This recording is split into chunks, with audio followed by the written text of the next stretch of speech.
ঈশ্বরের ধন্যবাদ হোক, ঈশ্বরের নাম উচ্চকৃত গৌরবান্বিত হোক।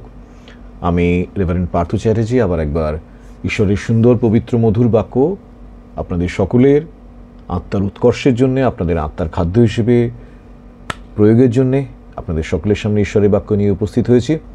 ঈশ্বর আপনাদের প্রত্যেককে প্রচুর পরিমাণে আশীর্বাদ করুন, অনুগ্রহ করুন, দয়া করুন এবং দিন দিন পবিত্র আত্মায় আপনাদেরকে বৃদ্ধি করুন। আজকে যে বিষয়টা নিয়ে আমি কথা বলবো সেটা মডার্ন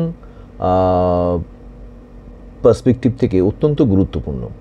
কেননা আজকের এই আধুনিক যুগে বোধহয় একটাও এমন লোক খুঁজে পাওয়া যাবে না যার এই সমস্যাটা নেই, এবং এই সমস্যাটার নাম হচ্ছে স্ট্রেস।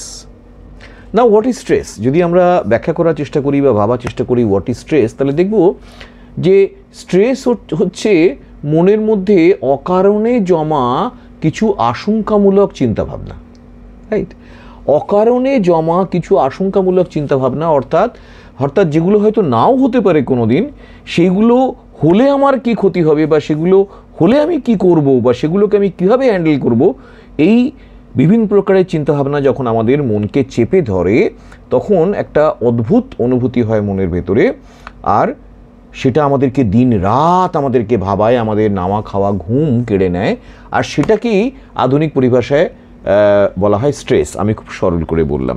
এই স্ট্রেস অল্প স্বল্প ভালো, কেননা অল্প স্বল্প স্ট্রেস না থাকলে বলে যে প্রফেশনালি খুব একটা ভালো কাজ করা যায় না। স্ট্রেস থাকলে নাকি মানুষ একটু অল্প স্ট্রেস থাকলে খুব ভালো কাজ করে, কিন্তু সব কিছুর অল্প ভালো অধিক সব কিছুতেই খারাপ। ঠিক তেমনি স্ট্রেস যখন অধিক হয় তখন দেখা যায় যে সেটা আমাদের শরীর মনকে একটা এমন লেভেলে নিয়ে যাচ্ছে যে সেখান থেকে বেশ কিছু পার্মানেন্ট রোগের সৃষ্টি হয়। সেটা ফিজিক্যালও বটে, মেন্টালও বটে, এবং সেই রোগগুলোতে ভোগা খুব একটা মানে শ্রেয় নয়, খুব একটা কাম্য নয়। কেননা বলে যে স্ট্রেস থেকে আমাদের নিদ্রাহীনতা, ডায়াবেটিস এবং আরও অনেক প্রকারের যে অসুস্থতা হয়, এগুলোকে ওই জন্য বলা হয় লাইফস্টাইল ডিজিজ।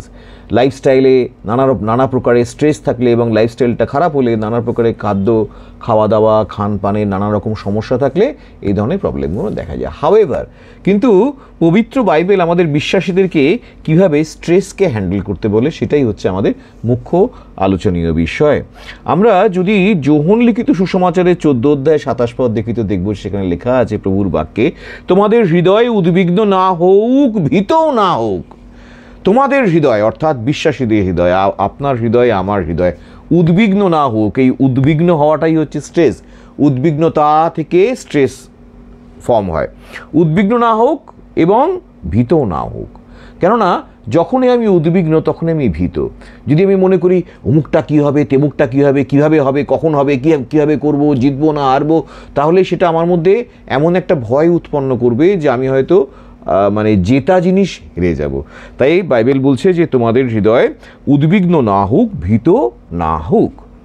দ্বিতীয়ত আমরা দেখি মথিলিখিত সুসমাচারের 6 অধ্যায় 27 পদ, এবং সেখানে প্রভুর বাক্য কি বলেছে, তোমাদের মধ্যে কে ভাবিত হইয়া আপন বয়স 1 হস্তমাত্র বৃদ্ধি করিতে পারে? অর্থাৎ একটা লজিক্যাল প্রশ্ন তুলে দিচ্ছে, তুমি যে এত কিছু নিয়ে এত কিছু ভাবছো, তো ভেবে তুমি কি করবে? তুমি কি ভেবে নিজের বয়স 1 হস্তমাত্র বৃদ্ধি করতে পারবে?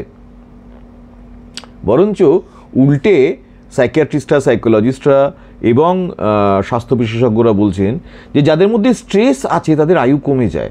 কেননা অতিরিক্ত স্ট্রেস কী হয়, আমাদের নার্ভাস সিস্টেমকে এমন দুমড়ে মুচড়ে দেয় যে স্ট্রেসের শিকার হতে হতে হতে হতে হতে হতে আমাদের আয়ু ধীরে ধীরে কমতে থাকে।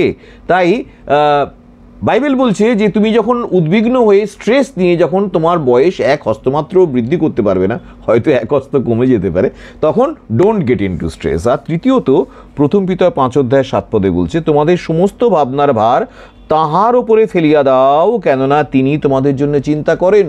What an assurance! বাইবেল বলছে তুমি কেন এত চিন্তা করছো, তোমার সমস্ত ভাবনার ভার তাহার উপরে ফেলিয়ে দাও। মানে তোমার ওপরে যিনি আছেন, তোমার সৃষ্টিকর্তা, যিনি তোমার গঠন জানেন, যিনি তোমার অতীত জানেন, বর্তমান জানেন, ভবিষ্যৎ জানেন, তুমি কতটুকু কি করতে পারো তিনি জানেন, তোমার কোথায় ক্ষমতা কোথায় অক্ষমতা তিনি জানেন, তার ওপরে সমস্ত ভার ফেলে দাও। কেন না তিনি তোমাদের জন্য চিন্তা করেন। He has a plan for you. তিনি ঠিক করে রেখেছেন তুমি কতদূর জীবনে এগোতে পারবে, কতটা কি করতে পারবে এবং কোন প্রবলেমকে কীভাবে সলভ করবে। তাই নিজে না ভেবে ভাবনা চিন্তার ভার তার উপরে ফেলে দাও, স্ট্রেস জীবন থেকে হারিয়ে যাবে this is the way of managing stress in a Christian manner. একজন বিশ্বাসী এইভাবেই স্ট্রেস হ্যান্ডেল করবে। ঈশ্বর আপনাদেরকে প্রচুর আশীর্বাদ করুন, আপনাদের প্রচুর প্রচুর তিনি বৃদ্ধি দিন। এবং যদি এই ভিডিও ম্যানেজিং স্ট্রেসের এই ভিডিও আপনাদের ভালো লাগে তাহলে দয়া করে আমার ইউটিউব চ্যানেলটাকে সাবস্ক্রাইব করবেন এবং সাহায্য করবেন, আশীর্বাদ করবেন, প্রার্থনা করবেন যাতে আমি আরও অনেক অনেক মানুষের কাছে এইভাবে প্রভুর বাক্য পৌঁছে দিতে পারি। Amen, amen, amen.